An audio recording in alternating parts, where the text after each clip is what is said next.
Welcome to Lighting for Profits. All light. Powered by Emery Allen. Here is your host, Ryan Lee.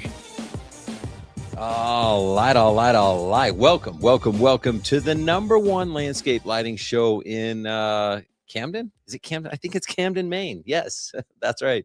So it's the number one landscape lighting show in Camden, Maine. I can't believe it.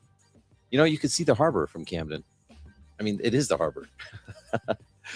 Looking forward to the show today. If you're looking to start or grow a landscape lighting business, honestly, I mean, I can't think of a better place. This is probably going to be the place where you want to end up. So super excited today. We've got Miss Emily Gorecki with Gorecki Design Associates. And we were just chatting before. I'm really excited to have her on. This is going to be an awesome episode because we're going to kind of dive into design, dive into her story, how she got to where she's at. And she's got her own business. She's does amazing work. Go check out her website. And then she's also on the board of ILLI, the International Landscape Lighting Institute. So kind of a big deal, if you ask me. Anyway, we're here to educate. We're here to motivate, to help you dominate. I want to help you grow your lighting business, and I want to help you do it the right way. And so a couple of reminders before we get started. Number one, Light It Up Expo. You know, if I say it fast, Light It Up Expo, then like my voice to text, it says Lighted Up Expo, and it's not Lighted Up Expo. It's Light It Up Expo. Is coming up March 3 through 6. And it's starting to get a little bit of urgency. We got 35 days from whatever today is until the big show. And we have some pre-show classes that are filling up. So there's a landscape lighting one, a permanent lighting one, and a holiday lighting class. The landscape lighting one is almost full. That one's our most popular one, and it's almost full. So those are free. They're included with your ticket, but it's first come, first serve. So I hate to be the bearer of bad news, but at some point it will fill up and you'll be like, yeah, but can you get me? And I'm like, no, you should have bought your ticket like last month, right? So go to lightitupexpo.com, get your ticket, and stop procrastinating. Come hang out in Orlando. This is the gathering place for the outdoor lighting industry. Again, in just a few minutes, we got Emily Gorecki with Gorecki Design Associates, and we're going to be nerding out on lighting design. It's going to be an awesome episode. It really is going to be good. You guys know me, dude. I just go hard into the business stuff, right? Pricing, sales, marketing. That doesn't mean I don't love design. I love design. Like the design is what makes it all work. Like you light up a property and you're like, I did that. And your client's like, oh my gosh, this is amazing. It makes me feel this way. And it reminds me of this and reminds me of that. Like we're literally changing people's lives through lighting design. So it's going to be an awesome show. Before we have Emily on, I wanted to share something. I want to be a little bit vulnerable because I'm very optimistic. Like, even if I'm having a bad day, I just put on a smile and I'm like, let's go. Even if life is hard, I'm like, it's okay. I'm happy, right? Am I happy? But I just choose to have a positive attitude. Okay. And, but that doesn't mean that I don't have a negative attitude sometimes. It doesn't mean that bad things don't happen to me. It doesn't mean that my life's not hard. Like sometimes it's hard. Sometimes it sucks, right? And I want to share this, be a little bit vulnerable with you. The last 12 months, maybe 18 months, they've been difficult. It's been hard. And definitely the hardest part of growing this movement, Landscape Lighting Secrets, Light It Up Expo, and some of the other things that we're working on, right? And I want to explain why and kind of talk about what's going on. You see, when you start a business, the first part, even if it's like extremely difficult, it doesn't matter. Like it's the honeymoon phase of your business. You're like, even if it's hard, it's like, man, it's still sexy. It's still fun. It's new, you know. Even if you're not making any money, it's just like, I don't know, it's different. It just fills a gap. It fills a need. And so I went through the honeymoon phase of growing this business, the first few years, right? But after a while, and maybe you can relate, like after you start your business, after a while, you're kind of like, okay, like, is this what I want to do? Like it's starting to get either like kind of old or a little bit boring. You know, if you're really good at it, it's like, I don't know. It becomes less challenging, right? Or you just hit rock bottom and you're like not making any money. I mean, there's several things that can happen there, right? And I've been blessed to be able to do well financially. And so like, that's not boring, but I knew a couple of years ago that I was starting to kind of get comfortable. And I hit this, like, again, I would just call it comfortable. And I wasn't quite getting bored, but I thought, I could see like if I stay on this trajectory, it's just not going to be sexy anymore. Right. And so I knew that something had to change. So I decided that I needed to hire my replacement in the sales position. Okay. And I actually, in the last, like I said, 12, maybe 18 months, I went through a few different people going through this process. And I'm sharing this because it really in hopes that I can help just one of you with your recruiting, with your hiring, with your training, with your retaining of team members. Okay. And yeah, I mentioned there's kind of like 4 stages. It's not just hiring, it's not just recruiting. Don't forget about the training. Don't forget about the retaining, because just like a client, like we do all this work to like attract clients to us, but just because you get a client doesn't mean you're going to keep a client. There's still work that needs to happen. There's a client journey in there, right? And the same thing is true with our team members. We bring on a team member. It's like, oh, we got them. They're a great person and we're a great company. Well, that's just like half the battle. You still need to train them. You still need to retain them. Like, what value are you giving to that relationship? And when I went through this process to bring on a salesperson, I tried it all myself. I was like, oh man, I've owned a ton of businesses. I've done this before. I've hired hundreds of people. Like, whoop-de-doo, right? And so I tried it in house, and you know what? I attracted good people. I feel like I did pretty dang good on the recruiting side, and I feel like I did pretty decent on the hiring side. But where I failed was the training and the retaining. Okay, so I lacked some, I would call expertise. I lacked some ability and process in this existing business of mine to be able to provide that value to these people. And again, these are great people. Uh, but finally, after going through this process and kind of getting fed up with my failure as a leader to put these things in place, I decided, you know what? I already know what to do. Why am I not doing this? So I decided to invest in hiring a firm to help me do what they do best. Just like someone's going to hire you, like, could they do their own lighting design? Could they go buy their own products? Yes. It's not like you're the only one that knows stuff. They could go to YouTube, they could buy their stuff, but are there going to be some failures for them along the way? Absolutely, right? So it's like, duh, why am I not like taking my own advice here? So went ahead and hired a firm. It was $16,000. Okay, I spent 16 grand. And some people would be like, oh my gosh, that's such a ripoff. You're dumb. You're an idiot. I'm like, yeah, sometimes, but not always. Okay. And so I hired a company, and it wasn't just hiring like a recruiter to be like, oh yeah, hey, we found a guy. Here's a guy. And then you just put him in your system. And then all of a sudden, again, I have my weaknesses of training and retaining. What's cool about this business that I invested in, this process, this system, is it's a system. Okay. So we get the recruiter, we get the onboarding, we get the scripts. They pre-screen these individuals. They basically interview people for you and tell you like, these are the top 5, right? They provide coaching for me. They provide coaching for them. It's a system. All I did was invest in a system. And I just hired another person through this process. And so I'm confident that this $16,000 investment is going to be an investment. It's not going to be an expense. It's not like, oh man, hell, now I'm going to make 16,000 less dollars, right? It's like, no, I have no problem investing in that, because I know if my investment pays off, that $16, 16,000, I wish it was $16, but the $16,000 is going to be worth 32, 64, 128, 256. 512. I don't know. Just keep doubling the numbers. My math only goes so far, guys. Okay. But honestly, throughout this process, I mean, a lot of ups and downs. And honestly, like, the thing that held me back was the thought the whole time is like, I don't have time. I don't have time to train someone. I don't have time to hire someone. I don't have time, blah, blah, blah. I just made excuses.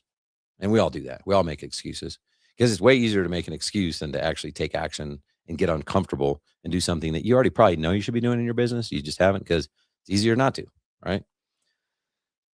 And when I pulled the trigger, the guy goes, all right, he gave me like the sales pitch or whatever. He's like, all right, 16 grand. I'm like, all right, let's do it. And he's like, all right, well, when do you want to get started? I'm like, I want to get started right now. He goes, well, I thought you said you had a conference coming up. I thought you said you had this and that, and like all this stuff. I'm like, I do, but like, I could put this off forever, or I could just do it. So it wasn't easy. I mean, these last couple of months have been extremely difficult. I put in like I've been working basically not every day. Okay. But most, like at least 5 days a week. 7 a.m. to 10 p.m. Okay. And what I've been doing is re-engineering my process to make sure that like I don't hire someone and be like, hey, here's a process and test it out for me. Because I don't want to ruin a good person and by giving them a bad process. So I personally have been going through the scripts, getting on sales calls, testing things and trying this and trying that. And so now I've worked out the kinks.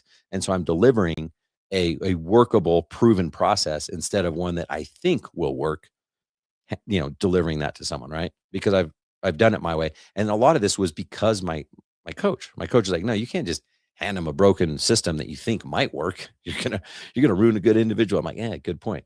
Like that one piece of advice might be worth $16,000, right?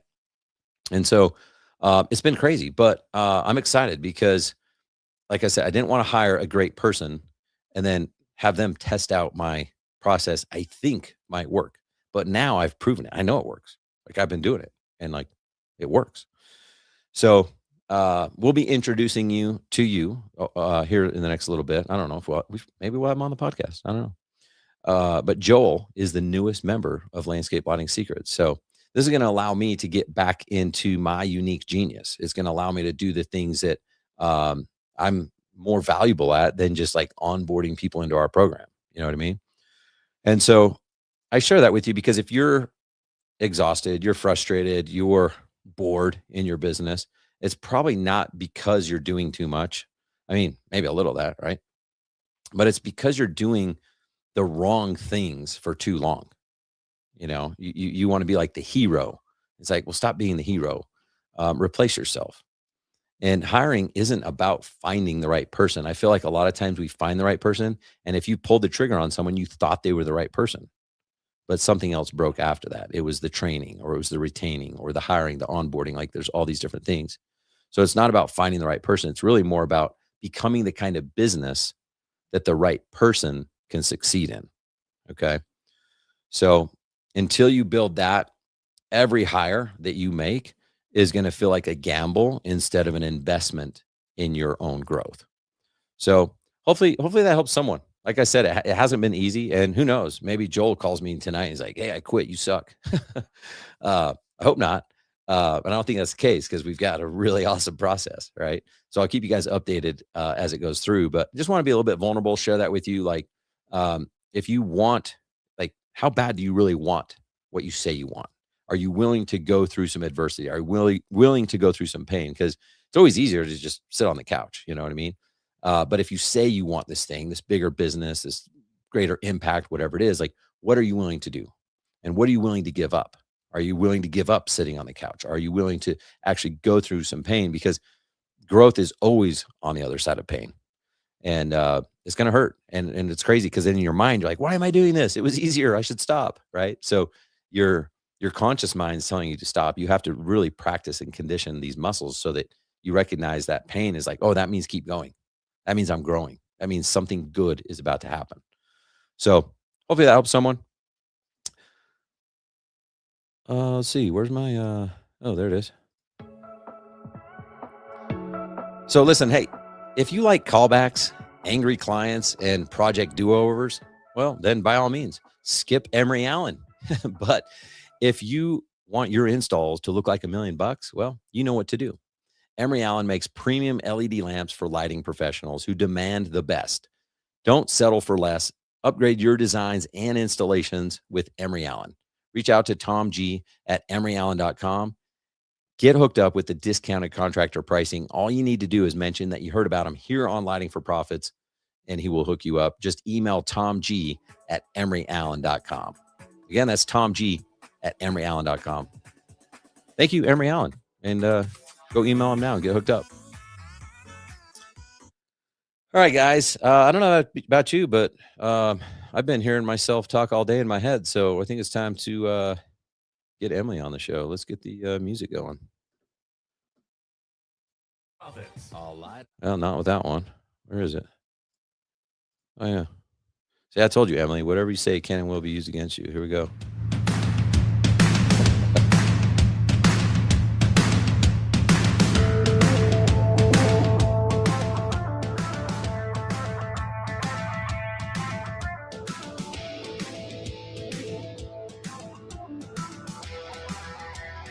Welcome to the show, Miss Emily Gorecki. What's up, Emily? Hey, not much, not much. Just unwinding after a long day, saving the world in lighting design, you know? Yes, saving the world with lighting design. Has there been some atrocities out there that you've had to go in and fix lately? Every day on different levels. That's awesome. Well, thanks for joining me. I'm really looking forward to the conversation here. This show is for the community. Like I love it because like it literally can help grow the industry so much. But there is also a part of me that's a little bit selfish because it allows me to get to know people and pick their brains and try to steal all their superpowers. So thanks for joining me. Thanks for having me. Well, I guess maybe just do like a quick introduction of who you are, where you're from, and what do you do? Sure. So my name is Emily Gorecki. I am from originally Connecticut, living in Maine, Camden, as you mentioned a couple minutes ago. And what I do is solely everything based in lighting design. And I mean like everything from parking lots sometimes, much to my chagrin, to like warehouses, to homes. Residential is kind of like my specialty, interior and landscape lighting design. But I would say at this point in time, my business is probably 60% interior lighting, 40% landscape lighting. On a lot of projects in the last 12 months, I've been lucky enough to do the house interior and the landscape lighting, which is new to me. And it's a lot of fun to do like both aspects of it. And then maybe twice a year, I get contracted to do some fun, like small hospitality space, whether that's like a restaurant or a library. I was lucky enough to be part of a private high school project in Connecticut for a couple of years, which was a lot of fun. So I have a really diverse background, and my line card every day of phone calls that comes in is oftentimes like major diversity from not only like what project types I have, but also where we are in the project, like still planning, construction, after the fact, site aiming. So every day's something very different, which helps keep my brain focused, shockingly enough. Awesome. That's cool. So how long have you been in lighting design? That's a painful question. I have technically been in lighting design since I was 19, just after my 19th birthday. So that's Really? That's 20 cool. years, 20 How years. how did you even find out that it was a thing? When I was in university for interior design, we had to take different design classes like textile design and furniture design. And one of the sessions that we were required to take was lighting design. And it was taught by a well-known residential lighting designer who, when I handed in my final presentation, said to me, "Oh, you seem to kind of enjoy, lighting design." And I'm like, "Yeah, okay, I guess so. I mean, I'm 19. I kind of am enjoying this, again, like diversity of learning everything about interior design." And he asked me to come to work for him. And that was December of my 19th birthday. Wow.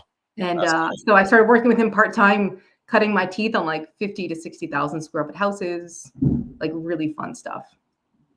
So right now you said probably about 60% interior, 40% exterior. Yep. And then there's lots of little subcategories along there. What's your favorite type of lighting to design or space?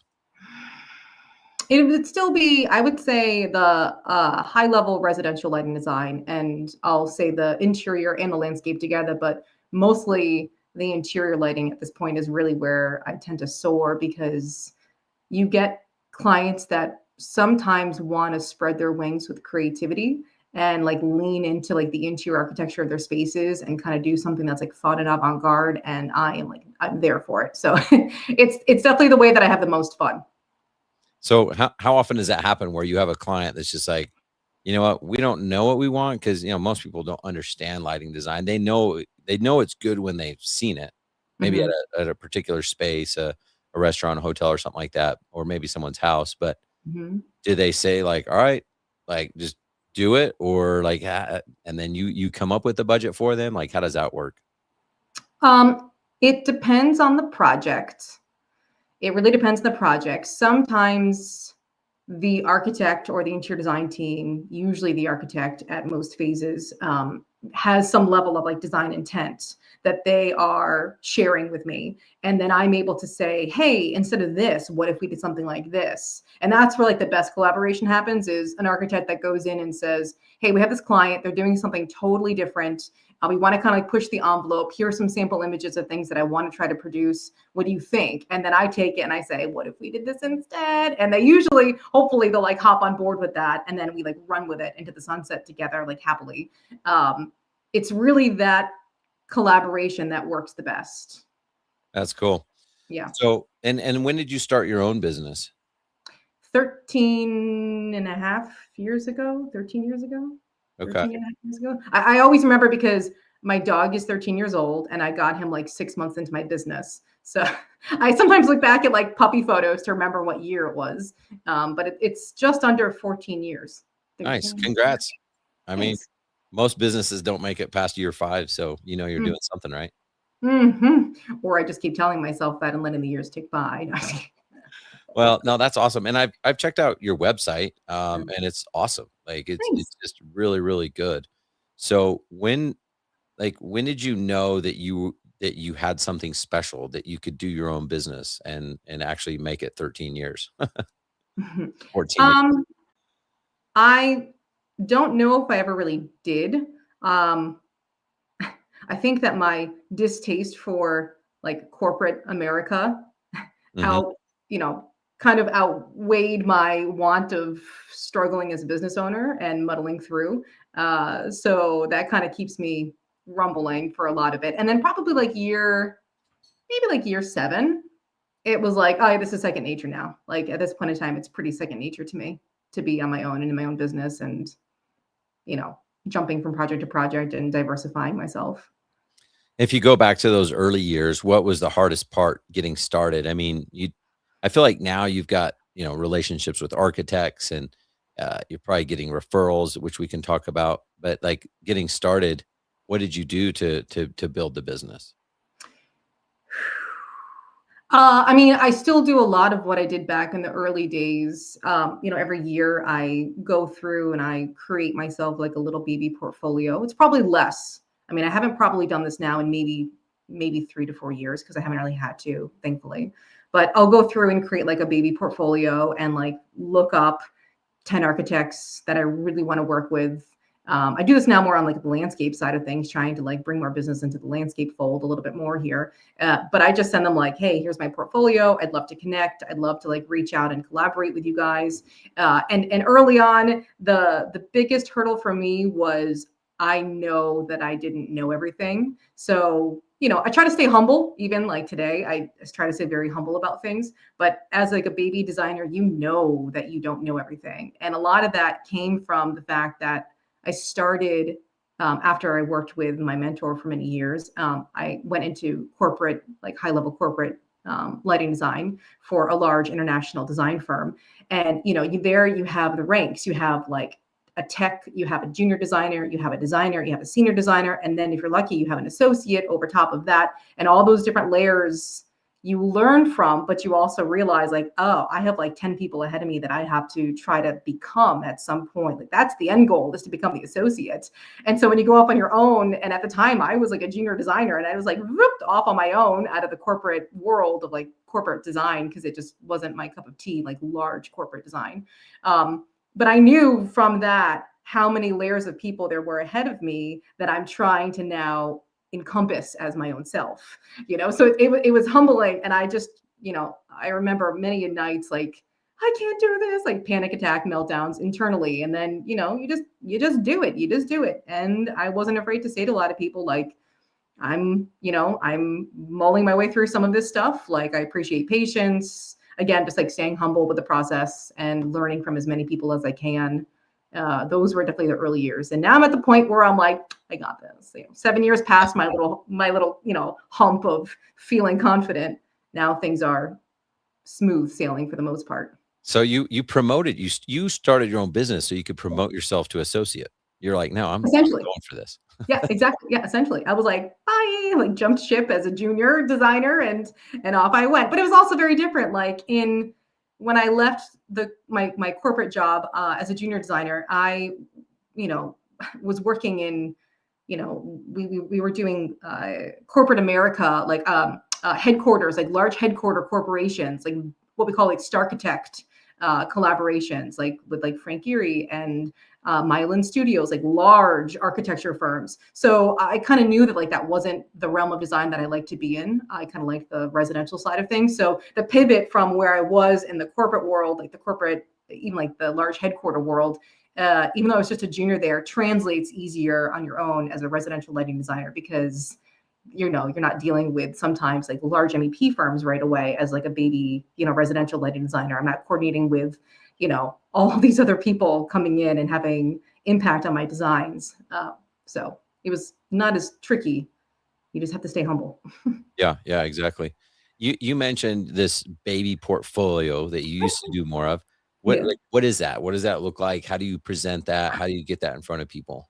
Yeah, so for me, that is diverse drawing sets. So for me, if I'm reaching out to an interior architect, not interior architect, but like regular architect, not landscape architect, it's drawing sets. It's drawing sets through different phases of design to show them that like I understand when you want a deliverable in schematics, or I understand when you want a deliverable in construction documents. So it's different layers of processes and phase drawings, and then it's also some completed photos, very few though completed photos, and then lots of fixture schedules and load schedules, some dimming narratives, just again to show them like competency. Here's my drawing sets. I know how to work with you guys. I know what your processes look like. This will be an easy fold in.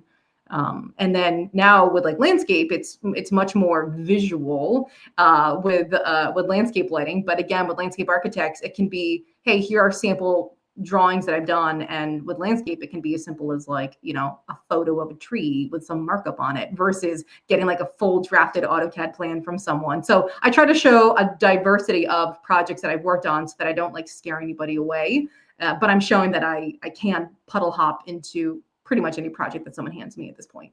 Okay, cool. Yeah. So you started your business. When do you remember, like, when did you actually start getting into more of the exterior lighting and landscape lighting? It would have been 2010 when I first went through ILLI. Oh, really? Okay. Yeah. And did you just like find Jan's book, or how'd you find out about ILLI? No, that's a really funny story. I was at the time working for Elliptipar, which is now the Lighting Quotient, which is a lighting manufacturer. And the fun part, quick segue about the Lighting Quotient and Elliptipar, is that it was founded by a gentleman named Sylvanar Shemitz. And he was one of the original, I think 12, I couldn't have that number wrong, might be 11, lighting designers who hung their shingle out initially as like, we are lighting designers way back in the day. And then when he decided to go into fixture manufacturing to solve some design issues that he felt weren't being acknowledged by fixture manufacturers at the time, he started Elliptipar. And so it was kind of fun to be like in this working environment that had like these legacy lighting designers coming in and like this legacy name with it. But I worked there for just under 4 years. Between like I was in college still and then half out of college for like a 4-year period. And what ended up happening was I got a call from my CEO. And she said to me, hey, I'm going to this thing called the Landscape Lighting Institute. At the time, it was just LLI. And she said, I want you to come with me. And I'm like, okay, like, I don't know what this means. Okay, this is great. So off we went to Troy. And I was just kind of like thrown into this. Literally, it was almost like overnight, like pack your bags. We've got a room, we're going, baby. And I'm like, okay, because I'm adventurous and up for anything. And so that ended up being the course that I went through in 2010 along with her. And it's funny because like the 2010 landscape lighting session, I think has like the most people still like in and involved with like. Oh, really? Yeah. Oh yeah, totally. Oh yeah. We were like the most passionate. I don't know. They're like half of us. That's where the legends were formed, 2010. I mean, probably 3/4 of our group stayed involved with everything for at least I would say 6 to 8 years, if not like there's still some folks that are still active and heavily active with it. It was like the most retention rate. That's sweet. Yeah, but it was fun. Like I lived in Connecticut at the time, and so I was an easy drive. It was only maybe 2 hours, just under 2 hours to Troy at that point. So I would go up and see Jan and whatnot, like between sessions to help out with documentation sometimes. And so, yeah, that was like the leap in head first into the deep end. That's way cool. No, I love it. Yeah. So you just went there on a whim. I mean, it's not Oh, like you're like, oh, I can't wait to get into right. that ILLI. And then you did. What was impressive, or what attracted you to it? What helped you light up? It's much more artistic than I can be on the interior environment. Like I have a very like nuts and bolts brain. I like things that are like mathematical and physics related with lighting. So like part of me really geeks out on like the engineering side or like the technical side of like integration in a house. And like aiming angles and making things fit and drawing details and sections. But on the outside, in like the landscape world, I can just like let it rip and be as fun and playful as I want to be. And nothing is really super permanent unless we're talking about like hardscape lighting, then things are very permanent. But like, if I don't like where this uplight is because it's, under a branch and I underestimated it, I could just move the fixture a couple feet to the side and, and fix it. So for me, landscape lighting is much more fluid. It's more artistic. I like getting away from my computer and being in the dirt and hanging out and being part of like the team and install. I love it. So it's like where I have a lot of fun. All right, admit it. Do you ever get to a project and someone has a fixture that's actually in the right spot, but you just want to get your hands dirty? And you're like, move that 2 inches to the left. No, because if someone is watching who does landscape lighting installs for me, like literally I touch every fixture because I'm just OCD about it. I'm like, oh. And it's like, I feel bad because like the guys who are digging these fixtures in are looking at me like, you moved that an inch. I'm like, That's but what it I'm wasn't saying. perfect. It wasn't perfect. I have to touch every fixture just about on a project because I'm a little bit OCD, especially at nighttime. It's like, move that over 3/4 of an inch. So no, I pretty much get in there as much as I can. I'm the same way. I used to go back and we'd flag the job. I'm like, no, Yeah. move that 1 inch. Like, Oh yeah. you crazy? I'm like, no, but Yeah. look, and I would explain why. Like, no, because you see the way that the branch is coming over, like we got to move it over here. It's gonna have a hot spot, whatever it is. So See, people say, "Are you crazy?" And I'm like, "Yes, absolutely. Now move, shoot, like, get out of my way." well, yeah, it's interesting that you talk about that because I feel like I want to talk about actually putting the designs together. Mhm.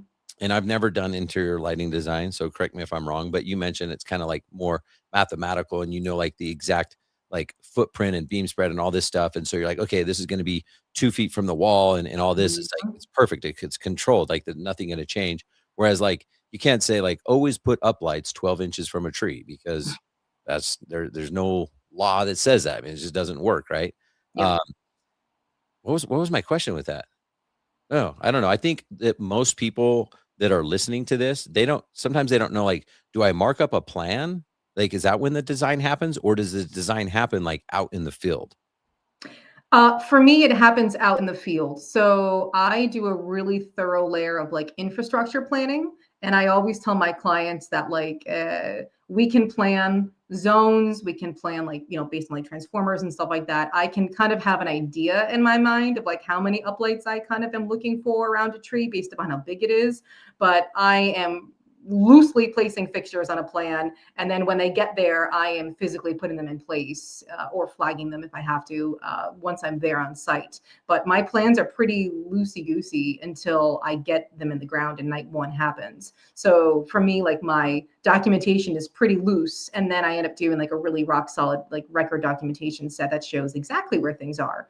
Like the great example of that is on a project where all of a sudden, the client decides to put in like a giant swing between a couple of trees at nighttime and doesn't tell me. And it's like, oh, that's not lit at all. That'd be great to like that. And then we're like stealing fixtures from one location to kind of put in this other location. That's like a surprise design feature for us. And so my progress sets, I should say, for fixture counts and for pricing and whatnot are much more just fluid fixture counts, really fluid fixture counts, not location specific. And so when you say fluid, meaning like you Mhm. have 100 spotlights, like you go to the client and say, actually, now that we're here, we see that we want to add a couple over here. You would do that, or you try to stick within the actual I budget. stick, yeah, I stick within it because what I do is when I have like a plan, whether that's like a drone footage or something like that. When I have like an overview of it, I will go out on site and say, "Oh, this tree's really big. We need 6 uplights, 4 downlights, 2 stake mounts, 6 well lights, whatever it is." And I'm just arbitrarily putting them on the plan around the tree, so I remember in my mind, like, "Oh, this tree needs 10 uplights," and it might be half well, half stake, whatever. And then when I'm there on site, my guys kind of locate them where the plan is, but then I'm really fine tuning it all and creating like the lighting plan much more thoroughly when I'm there and everything's being installed before night one and everything's on. That's But awesome. yeah, doing the walkabout like helps me say, oh, like here's a row of hedges. I need 3 fixtures per, little hedge cluster in order to make it feel symmetric going down this whole driveway space. So I get there and I physically count them all, but they're quite arbitrary on the plan until, we do like a record document set. And so when you're doing those designs and doing this walkabout, is that during the day or is that in the evening? During the day. Okay. Yep, And always during the day. do you ever go back at night to aim? Oh yeah. Oh yeah. It's in my contracts that for every day that the install team is there installing, I'm there that night aiming. So if the install takes 7 days, I'm there for 6 nights, tweaking it consistently each of those nights. That's awesome. Just Yeah. as they go, you're like turn on that zone, Yep. aim, adjust. Yeah, because also too, like I might get into night 3 and all of a sudden half the rest of the landscape comes to life and I'm like, oh, my light levels are too bright, or like, oh, I'm not bright enough over there because now this set of lights is on. It helps just break down the nighttime aiming. And plus, one of the biggest things that I am always concerned about is like the I call it like the nosy, not nosy, more like curious homeowners that want to see how it's going. And I'm like, no, please don't look yet. Nothing is aimed. The shields aren't directed. Like, please don't look. So to kind of prevent against some of that too, I try to keep up with when something's on, I want it to kind of be aimed and like roughly where we want it to be. So if they come and walk outside when we're gone, they're not like, oh, I really don't know what the heck that woman is doing. This looks horrible, which has happened before. Not like that comment, but like the feedback the next day of, oh, the clients came out at like midnight, 1 o'clock, in the morning and sent out an email that they were really happy with the way things looked. And I'm like, oh, because we spent the time night aiming it the first night. Yeah. I guess I've never done the aiming every night. I'm usually wait till the end because I'm fearful of those things. I don't have a problem sending a client in the house, but there is those things where it's dark over there. Like, yeah, it's dark because we haven't turned on any lights. Yeah. And I'm more concerned with, I'm less concerned with someone thinking like an area is dark because hopefully they have the plan and they know like, oh, there's fixtures going in there. I'm more concerned with them seeing the lights on and being unhappy with what they see because they're actually a foot off of where they should be, or the shields aren't in the right direction, that sort of scenario. Yeah. That always sticks in their mind. Like when they see it and they don't love it the first time, even like interior lighting, they see it and it's not fully aimed yet. And you're like, no, please reserve judgment. But they always come back to it. Like, oh, remember where we didn't like that fixture? Where was that one fixture? I'm like, it wasn't aimed. It wasn't placed properly. Like, erased it from the memory bank, please. I know. Yeah. I mean, first impressions, Yes. Happens a lot in my interior lighting. When I have a bunch of adjustable downlights in a living room and they're all aiming down, it feels like a lobby of like a hotel, we'll say. And then, after I aim everything and the artwork all comes to life and the feeling of the room is very different. Clients are always saying to me, wow, we didn't realize what an impact aiming would have on the lighting on the inside of the house. So it's critical. Do you ever do any just designs and like, okay, you'll design something in California or not on site to aim and kind of project manage? Yep, but not in landscape. Okay. I Okay. won't take a project on that I can't go and aim in landscape. But interior lies, yeah, I don't love that. But yeah, sometimes I'll get hired just to do like a construction set, like a document set, and then it's up to the contractors and everybody to bring it through to fruition. And I don't ever get to see the project, sadly. It doesn't happen as much anymore. I think because people realize that I don't love that process. So for some reason, I don't like have those kinds of folks like reaching out to me a whole lot any longer. But it happens. It probably happened earlier in my career where I got a lot of spec houses, and it's like we don't need to worry about aiming these. No, there's no client yet. Don't worry about it. And I'm over here like panicking. How would you recommend? So I know this happened to me. It happens to a lot of people. They'll have an architect or a landscape architect. Usually they'll send over the plans and say, all right, give me a quote. This is for my client. And we know that landscape architect does not understand lighting design. They might have like 2 uplights on a tree that needs like a lot of downlighting and more uplights and all that stuff. It's either poorly designed or poorly specified. How would you recommend approaching that, knowing that, we don't have 14 years of experience and maybe I don't have another job coming up. Like I want to get this job. I want to impress the person, but I also don't want to do the project injustice. How would you recommend going about that? So in that scenario, you are the design build team coming in? Design Okay. build. Yep. So you're the design build team coming in. You are handed a plan from a landscape architect that has some lighting on it, and it's kind of wimpy. And you're looking at an idea of how to like bring that up with adding more fixtures in, and like we need to look at some of this. That, and they already knowing that I mean, unless they've got a specific fixture brand and it's just not the right optics, all the stuff where you're like, man, I just want like a blank slate, but I don't want to lose this project because I know if I can impress him, then it can lead to more work. And then maybe once I get in with him, he'll listen to my ideas. So I don't want to offend him. That's kind of the scenario. I'm a big fan of the collaborative conceptual conversations, the CCC, right? No, I just made that up, but it sounds good. Is that in a book somewhere? What is the CCC? Yeah, like I just made that up, but it sounds good, so we'll go with that. And what happens is when I come onto like a project, if there's already a basic lighting plan, which happens a lot, like on the interior side of things, we do permit sets that go out for permitting, and sometimes those go out for pricing, and it's like, you know, 2 downlights in a room and a center ceiling fixture. And meanwhile, this client has like 30 million pieces of artwork everywhere. Like that's not realistic and that's not going to do the job. So coming into a project, if I had a landscape architect and I was positioning myself to be the design professional and the install, like just taking off the installer hat for a second and putting on the designer hat for a moment, I would probably ask them, you know, is there any ability to work through some concepts that might enhance the landscape that they have provided in plan, because you are concerned for not just only like coverage, but also for like some cohesion and maybe some, you know, safety if there's stairs involved. And just generally speaking, like, is there a way to enhance some of the concepts that you have already produced, landscape architect? And can we look at some other ideas and branch through this? And a lot of times they're like, yes, heaven, like, thank God, we don't want to do lighting design. Yes. Like I just put something in here. They're really open to that. But I try to bridge that a little bit with saying to them, you know, can we possibly look at another avenue for products? Can we look at enhancing some more concepts in here? Like I'm noticing that maybe there's not as much uplighting happening on some of the trees that we probably would want.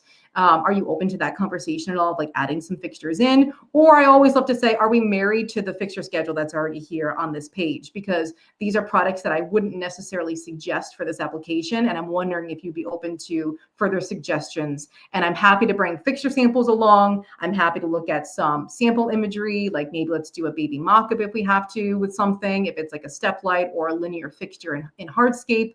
But they hear that kind of stuff usually, and other designers really geek out with other designers. So like if I bring to the table to them like, hey, can we touch this? Can we, you know, manipulate this design at all? Usually they are very willing to have conversation about that. Very willing. Awesome. Thanks for sharing that. Yeah, but it's always like the collaborative. Can we do this? You know what I mean? Can we look at further opportunities here? So that, because I don't want to exclude them for what they've done so far in the project. So I try to use a lot of like we statements to make them, you know, everybody understand that I'm not stepping on your toes. I want to work with you to bring out the best of the landscape that we possibly can. I love that. Well said. Yep. All right. So wait, what it was do you even remember what CCC stood for? Collaborative communication. No, collaborative conceptual communication, I think I said. Yeah, well, rewind the tape.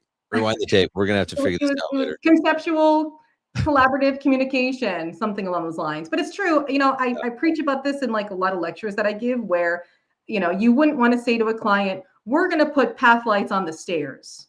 It's more about saying to them, let's create a subtle illumination technique to give your stairs some not only safety for guests coming, but also to perhaps like, you know, provide some level of texture on the stone that the steps might be, or like let's lean into the symmetry of the stairs or lean away from that. And let's look at something that's maybe more asymmetric. So I don't get stuck on like fixture specific conversation. It's purely design concept conversation. And oftentimes that's like opens up the door for the collaborative conceptual conversation with my landscape architects. That's awesome. The old CCC coming into play here.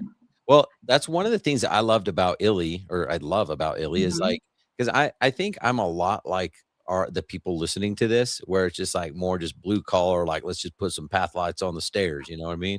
Why did you have an accent when you said that, by the way? Can I just ask that question? It's just because I go further south, you know, when I start talking in my blue collar, you know. Okay. It starts up north and then just more blue collar the Funny. further south you go.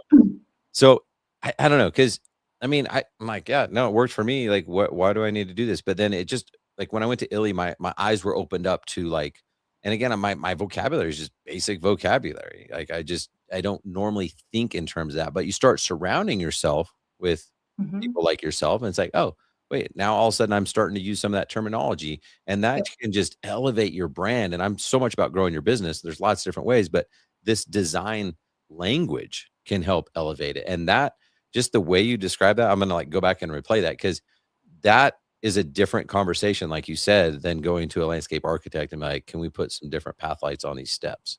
Yep. It's just totally different. Yep. And I realized this because I went to school for design. We didn't really do a lot of conceptual conversation, but we started it. You know what I mean? Like we started to talk about conceptual design. And even at ILLI, we talk about like the conceptual design process and how to describe it. And then we all get out there at the end of the event and we're like, we put 5 path lights with the little microphones. We put 5 path lights on, and like it all goes out the window. So it's kind of funny because like going back and just having like Are you making fun of my presentation? Is that the one you're making fun of mine? My man. I Yeah. have enough. I've been a mentor so many times and I have flubbed so many of like the introductions and just like discussion points myself because back in the old days we used to like light your face with like a microphone so there was somebody underneath you with like a headlamp like lighting like creepily lighting your face and you couldn't see anybody in the audience and I would just like have this anxiety moment and I would just start talking and I was like I have no idea what I would say and it was the worst. I'm like, this isn't representative of what I do in my real job or how I communicate in my real world. I don't know. But I try though sometimes to forecast conversation pieces with folks. And it, again, like in one of my presentations that I have given at one point, I gave like, bullet points. Like this is what the contractor says. This is how a designer speaks about this. And coming up with like, just some sample conversation pieces to start thinking about things more like a designer helps you also get out of like stuck in the contractor bucket and into the designer bucket, which is 10 out of 10 questions that I get is like, especially from a lot of like the design build teams, the Southern accents you were just talking about, who come to me and say, we do install really well, but we can't figure out how to like segue into doing design better. How can you help us? How can I do this? What advice do you have? And it's like, practice these conceptual conversations, come up with a couple of pieces. I mean, there's only so many things you can say about lighting. I have to be honest with you about like balance and cohesion, there's only so many words. Those are big words. And I learned a lot of them there. That's why I want to go back because it's been a couple of years. I'm like, okay, I forgot what cohesion is. And when do I say that? So like, it is awesome though. Like it's the truth is like, you are the average of the people that you hang around with. So that's just, that's like a huge takeaway for me going through the ILLI experience is like, you do leave with that like distinguished vocabulary and it is awkward. I remember like practicing like my speech. I'm like, these people are going to laugh at me because you can tell that like, this isn't my normal language 9 to 5, And I don't know why. I was just having this conversation with someone over the last week of like, I have no idea why when we're at ILLI and we're doing like the client, like the presentations, everything that we do in our own normal businesses and our own normal vocabulary goes out the window. And again, we're like, we put 3 uplights on this tree. It's like, that's not how we communicate in our businesses at all with clients or with with other design professionals. But here we are. I don't know. It's so funny. It makes me chuckle. Well, it's us. Yeah. Don't let us contractors like wear off on you guys. It's supposed to be the other way around, It's funny. I have a quick story about that. That's really funny. So I was sitting at a dinner table with a couple of young gents from the South at an event like last year at some point. And I asked them what they did like in the lighting world. Okay, so obviously landscape lighting, but what do you guys do?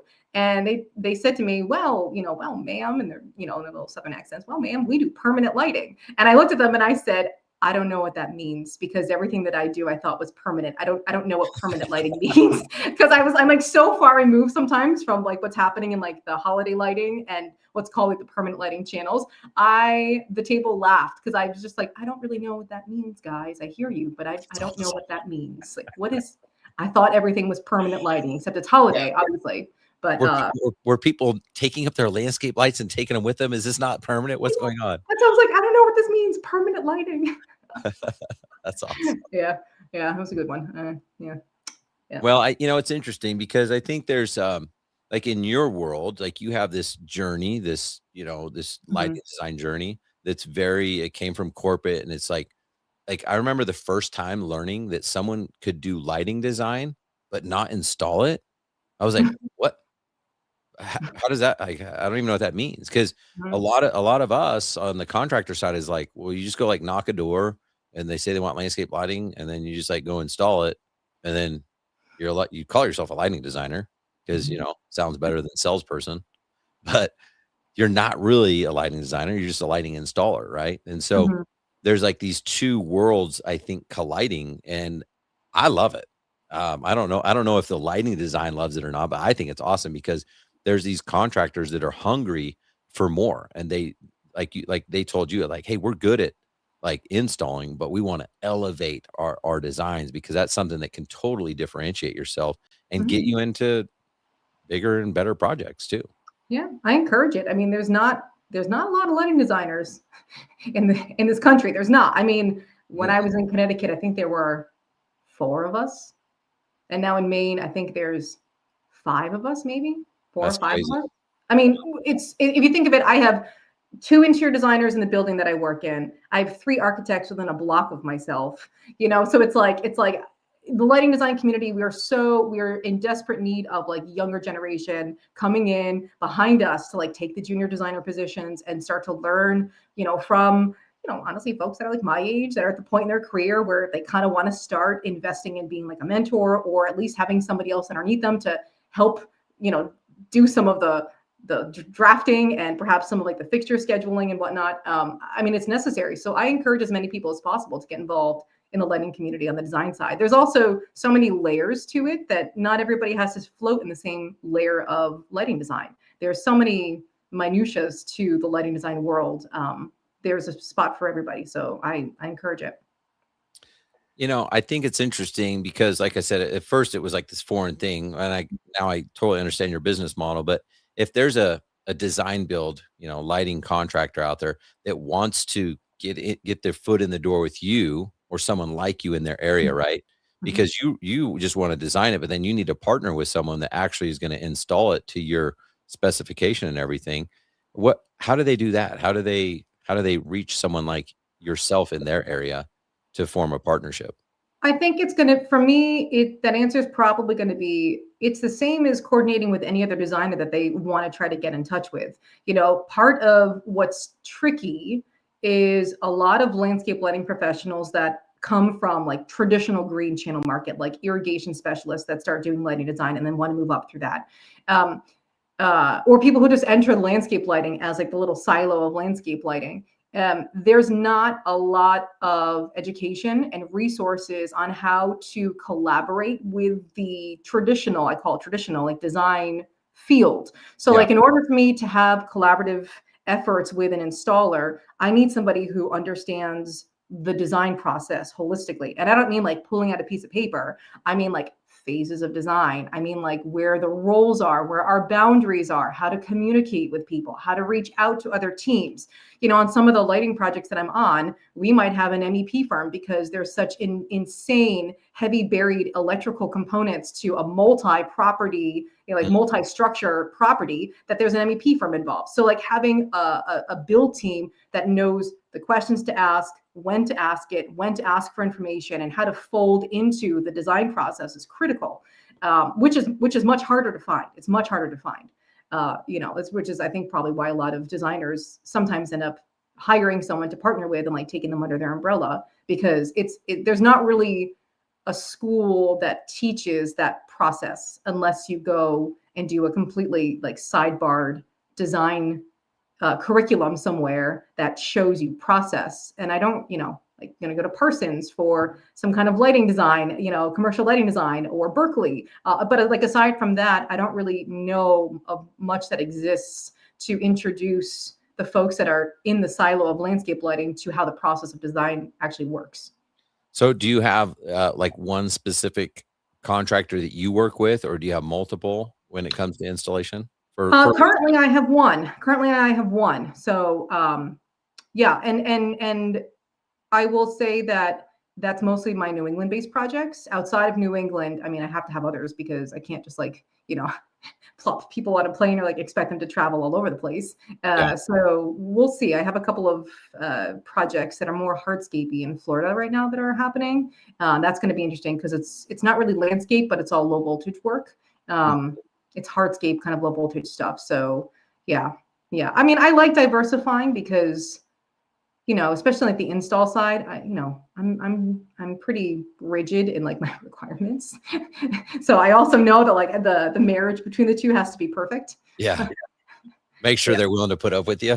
Kind of, yeah. Like, it's funny. It's like, hey, can you guys run a Zoom call to go through with the contractors the schedule? Like some folks like, whoa, we don't know how to use Zoom. And I'm like, oh, that's a barrier right there that I'm not really willing to deal with, like, what do you mean you can't figure out how to use Zoom?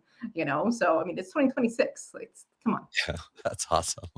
So yeah, there's some barriers.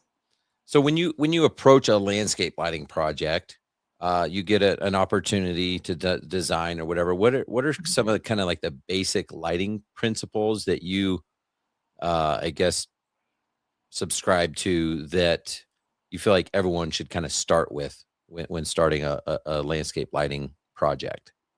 When you say principles, what do you mean by principles specifically? I guess, where do you start? What's going on in your mind? Are you thinking of is that based on like what the customer tells you? Is it based on what is going to look best? Like, okay, so I guess for me, when I first get brought on to like a landscape lighting project, as far as principles are concerned, my very first thing, which has nothing to do with principles, is the infrastructure of it all and making sure that I have enough infrastructure or can add it before I even think about principles. Like if I go into an existing landscape project and, it's got like, there's one right now that I'm working on up here in Maine, and it has a barn up a driveway, a little guest house, and then down the driveway, there's the main house with gardens that wrap around and it's on the ocean. And at the very top of the driveway, there's a giant rock with their name and like the house number on it. So I know that they have some basic layer of landscape lighting around the house. But if I can't get an infrastructure of power out to the end of the driveway where that stone is that they want to light, I have to like back off on design principles until I know it's feasible. So for me, before I even like get involved with principles and like thinking conceptually about the lighting plan, it's where can I run power to? What are they willing to spend the money on? And what do I have to cut from my concept to, or expand on my concept to make them happy within the constraints of infrastructure? So it becomes, okay. Yeah, no, that makes sense. Does that change? Like, will you, like, you got this vision of like, hey, we should probably get some lighting out here. Will you tell them like, hey, I want to get some lighting out here. Is it feasible to get power out here? Yes. And so it's more, what it runs into is more like, are we willing to pay somebody to trench up, 150 feet to the top of the driveway?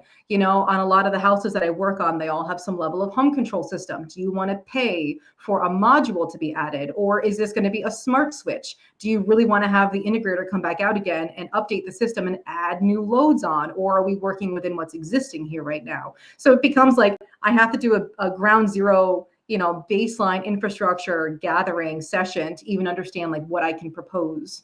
But all the time when I'm like driving down the driveway the first time and I see like vignettes, it's kind of what always I'm looking for is like, what is the vignette when I'm coming down the driveway? Is it the house and the beautiful, 100-year-old apple tree that's next to it and the ocean behind it? Like, what is the vignette? And then from there, then I start to go into like my principles in my mind. I'm like, that would look killer uplit. I have stairs here. I go into like safety. What needs to be lit versus what wants to be lit. Where's my safety? Where's my aesthetic? Where's my security? In a lot of cases, residentially, security is not really like the main leader. So it kind of gets punted to the side, so it's like safety.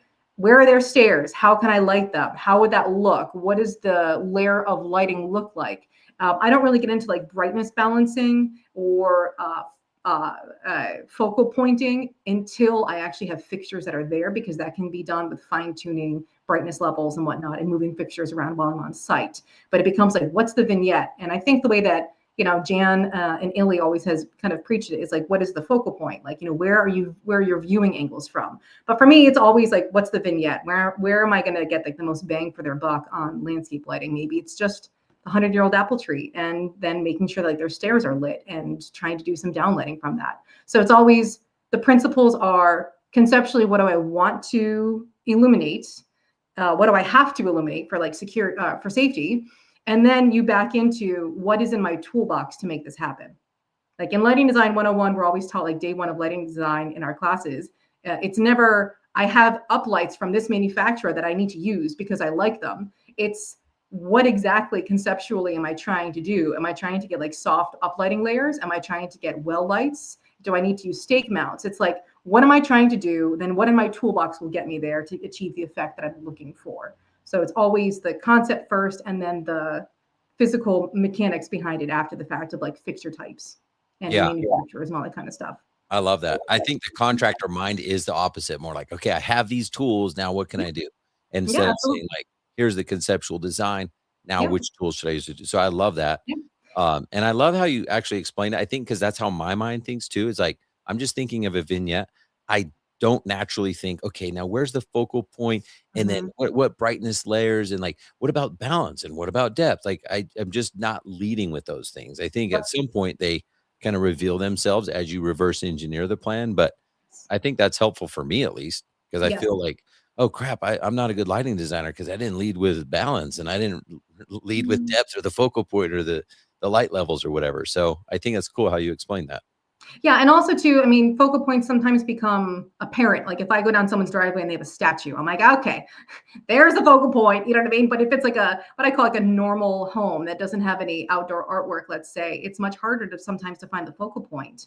And so I'm less about the focal point and more just about like what is the vignette, and also like what is the usability. You know, a lot of times in especially in Maine, all of my properties out here are oceanfront, so it's like okay. A lot of my clients have boats. They're coming in at nighttime, or they're viewing from sometimes like the ocean side or from like a dock. They're hanging out at the end of the dock where they might have like a sitting area. So it becomes more along the lines of like, what is the user space when I'm in the space, which is also different for sometimes landscape lighting, where I'm oftentimes like just viewing it from perhaps like the pool, or I'm viewing it from inside the house outward. I also have to think a lot about like when I'm in the space, how does it make me feel? Or how do I create like fun layers about being in the landscape, interacting with it at that time through, the months where the sun is down low enough to enjoy it.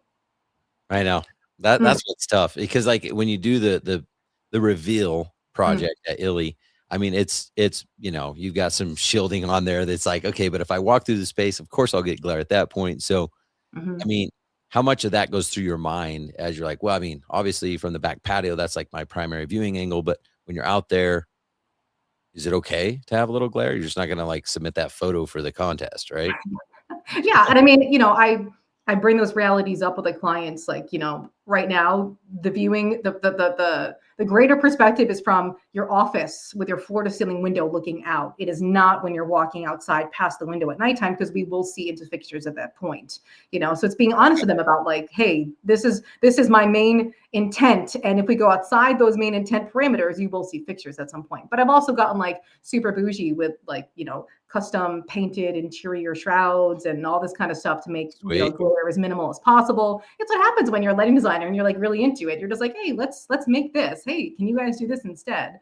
Not afraid to like ask questions of manufacturers and get some fun things up and moving.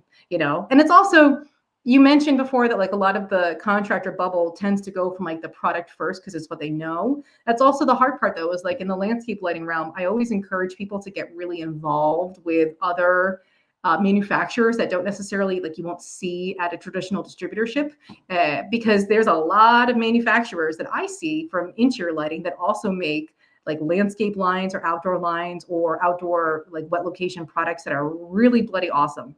And a lot of times I feel bad because like the vertical of landscape lighting doesn't make themselves accessible to knowing those products even exist. So, it's kind of hard because sometimes I get a phone call from someone and they'll say, do you know anybody who does this? And I'm like, yeah, look at so-and-so. And they're like, well, I never knew that this even existed. And I'm like, yeah, because there's a big world of lighting out there. Big world of lighting. I love the bouge. Yeah. If you want to get bougie, follow Emily's, I love it.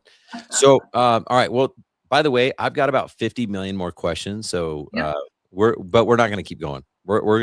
We're gonna pause here, but I want to have you back. Would you come back on again? We can keep talking lighting design. I will talk to the wall about lighting. So, I love it. I mean, I'll talk to anybody about lighting. I mean, Yeah. I mean, we actually have an audience. You don't even have to talk to the wall. It should be cool. So, I have a note here. Like are you launching, or do you already have some educational like sessions and opportunities that you have for people?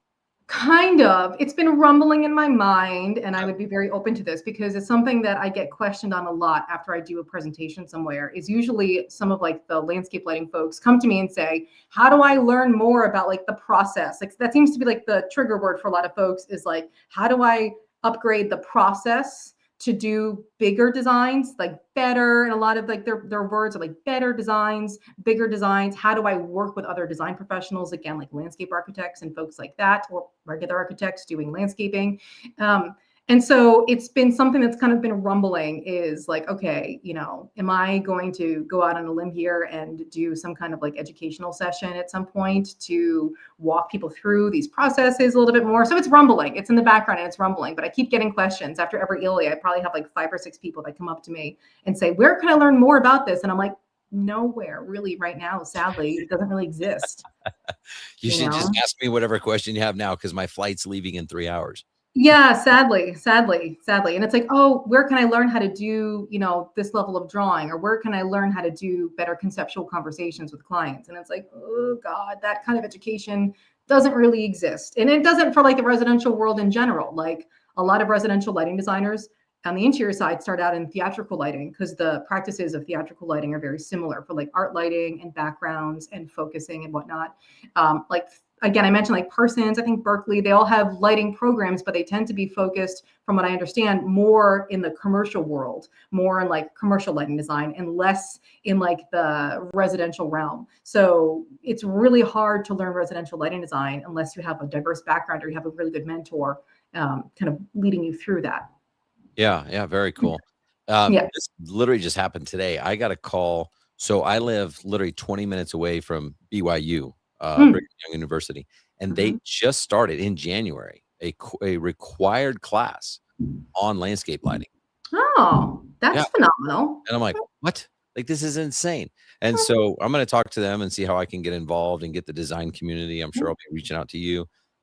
So it's just cool that I'm like, what? A university has a landscape lighting class? So that's awesome. It's just like made my day, and I'm like right here, so I could totally go help and stuff like that. So yeah, I taught lighting design at my alma mater. I taught their lighting design class after my mentor retired from teaching. I took that on, so I taught for them. I think it was like 6 or 7 years, 6 years. That's maybe. Great. Yeah, and then there was another university in Connecticut that I taught for. It was like an LED retrofit class for like a bunch of like electricians and guys that were just going in and doing like the energy retrofits, and how to tell if the LED retrofits were good quality and how to make the spaces not suck when they replace them with LED lighting. And that was years ago when like we were still in a little bit of like a minefield of LED retrofit lighting and retrofit bulbs and stuff. So I love to teach. And when I moved to Maine, it was one of the things that I missed, is that there's not a program around here. We have architecture programs, but they don't teach lighting. And I'm like, you've got to be kidding me. It's like, really not even like a semester. So it's imperative. So good. I'm glad to hear that BYU is stepping up and doing some lighting education, because they should. Yeah, it's pretty cool. So I'll keep you posted and let you know what happens. Cool. Well, so if people want to get a hold of you, what's the best way to reach out? Oh God, I have no idea. Probably through my carrier pigeon. Smoke signals are pretty good these days. No, I'm just kidding. They can go to my website, GoreckiDesignAssociates.com. You can find my email address there, my cell phone number. I'm pretty accessible. Okay, that's awesome. Well, Emily, thank you so much for joining me, and I learned a lot. I hope other people were taking notes, and if you guys didn't take something away, well, that's your problem. Emily, you totally delivered. I really appreciate you coming on the show, and we'll definitely have you back. No problem. Thanks, Ryan. Thanks, everybody. All right, guys, go to GoreckiDesignAssociates.com. Check out our work and pay attention. We'll be announcing the future classes that she's teaching whenever that happens. See you guys.